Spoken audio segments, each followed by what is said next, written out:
DN24 news, जो आपको हर खबरों से कराए रूबरू। नमस्ते दोस्तों, आप देख रहे हैं DN24 न्यूज। आज हम बात करेंगे 32वें आदिवासी सांस्कृतिक एकता सम्मेलन की। आदिवासी एकता परिषद के नीचे यह भव्य आयोजन महाराष्ट्र के खूबसूरत शहर पिपलनेर में बड़े धूमधाम से हुआ। इस सम्मेलन में आदिवासी समुदायों की समृद्ध सांस्कृतिक विरासत और परंपराओं को शानदार तरीके से दिखाया गया। इस कार्यक्रम में आदिवासी नेता चैतर वसावा भी पहुंचे। एकता और अधिकारों के महत्व पर जोर देते हुए उन्होंने कहा, हमारी सांस्कृतिक पहचान और एकता हमारे समाज की ताकत है और इन्हें बचाए रखना हमारी सबसे बड़ी जिम्मेदारी है। इस सम्मेलन में समुदाय के वरिष्ठ नेताओं, युवाओं और महिलाओं ने बढ़ चढ़कर हिस्सा लिया। पारंपरिक कपड़ों और नृत्य के माध्यम से आदिवासी समुदायों की जीवंत जीवन शैली और रीति रिवाज मंच पर साकार हो उठे। विभिन्न सांस्कृतिक कार्यक्रमों के अलावा इस आयोजन में सामाजिक मुद्दों पर भी ध्यान केंद्रित किया गया, जिसमें शिक्षा, रोजगार और आदिवासी अधिकारों पर चर्चा हुई। इस सम्मेलन का उद्देश्य न केवल समुदाय को एकजुट करना था, बल्कि युवाओं को अपनी सांस्कृतिक जड़ों से जुड़े रहने के लिए प्रेरित करना भी था। भव्य समापन में कई सांस्कृतिक प्रदर्शन और पारंपरिक संगीत प्रस्तुत किए गए, जिससे एक शक्तिशाली संदेश गया कि आदिवासी समुदाय की एकता ही उनकी असली ताकत है। अन्य महत्वपूर्ण समाचारों के लिए DN24 न्यूज देखते रहे। देखने के लिए धन्यवाद। आज मूल मालिक की परिस्थिति कैसी हो गई है? आज मूल मालिक को मजदूर बना दिया गया है। आज भारत देश की बात करें, 80% आदिवासी आज भी गरीबी रेखा के नीचे जी रहे हैं। 80% लोग आज भी गरीबी रेखा के नीचे जो जी रहे हैं वो आदिवासी है। साथियों, पूरे देश में आज खनिज संपदा की बात करी जाए तो सबसे ज्यादा खनिज संपदा जो आदिवासी एरिया में है, 80% खनिज संपदा अपने यहाँ होते हुए भी आज आदिवासी को मजदूर बना के इन सरकारों ने रखी है।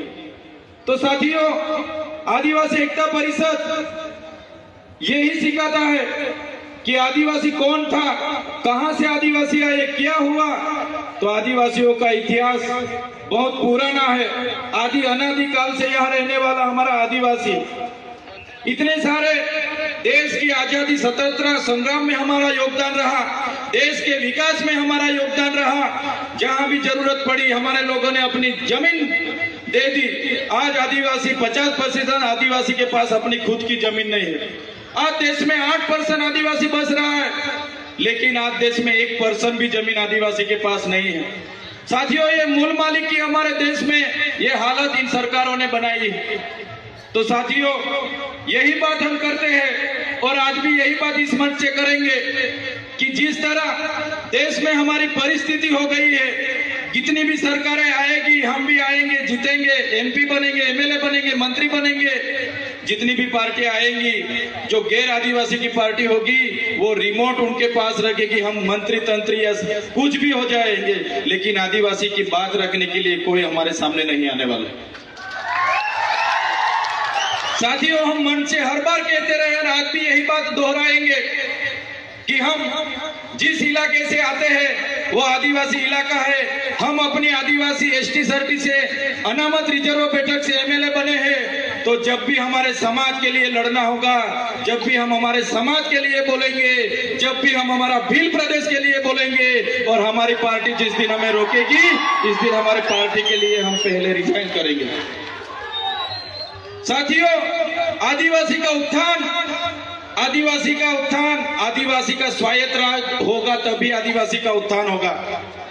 आज आदिवासी MLA MP बने हैं, लेकिन जो मेन पोस्टिंग है, CM है, वो आदिवासी नहीं है। ट्राइबल एडवाइजरी की कमेटी आदिवासी के नहीं है, यहाँ के अधिकारी NGO हमारे आदिवासी के नहीं है। इसलिए आज आदिवासी के बारे में कोई सोच नहीं रहा है। साथियों, आजादी के 78 साल हो गए।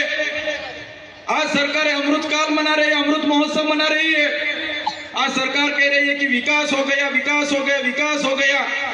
ऊंची ऊंची प्रतिमा बना देने से, बड़े बड़े बिल्डिंग बना देने से, बड़े बड़े बांध बना देने से, अच्छे अच्छे रोड बना देने से आदिवासियों का विकास नहीं होगा। आदिवासियों का विकास तब होगा जब आदिवासियों का स्वशासन आएगा, जड़ जंगल जमीन और खनिज संपदा पर आदिवासियों का अधिकार होगा, अनुसूची 5 लागू होगी, पैसा 1 लागू होगा, सीएम आदिवासी होगा, ट्राइबल एडवाइजरी कमेटी का आदिवासी होगा, तब आदिवासी का विकास होगा। आजादी के 78 वर्ष के बाद भी आज हम लोग हमारे एरिया में टीचर के लिए आंदोलन कर रहे हैं, सड़क के लिए आंदोलन कर रहे हैं, डॉक्टर के लिए आंदोलन कर रहे हैं, रोड रास्ते के लिए आंदोलन कर रहे हैं, पीने का पानी के लिए आंदोलन कर रहे हैं। तो कब तक आंदोलन करते रहेंगे, कब तक धरना देते रहेंगे, कब तक लड़ेंगे, जीतेंगे, जिंदाबाद मुर्दाबाद करते रहेंगे। साथियों, अभी किसी भी तरह की जिंदाबाद मुर्दाबाद करने के लिए हम तैयार नहीं है। अगर सरकार हमारा विकास करना नहीं चाहती, आने वाले दिनों में हम भील प्रदेश बना के रहेंगे। जो हमारा भील प्रदेश था, जो हमारा भील प्रदेश था, आजादी के बाद उस भील प्रदेश को महाराष्ट्र, मध्य प्रदेश, राजस्थान और गुजरात में बांट दिया है।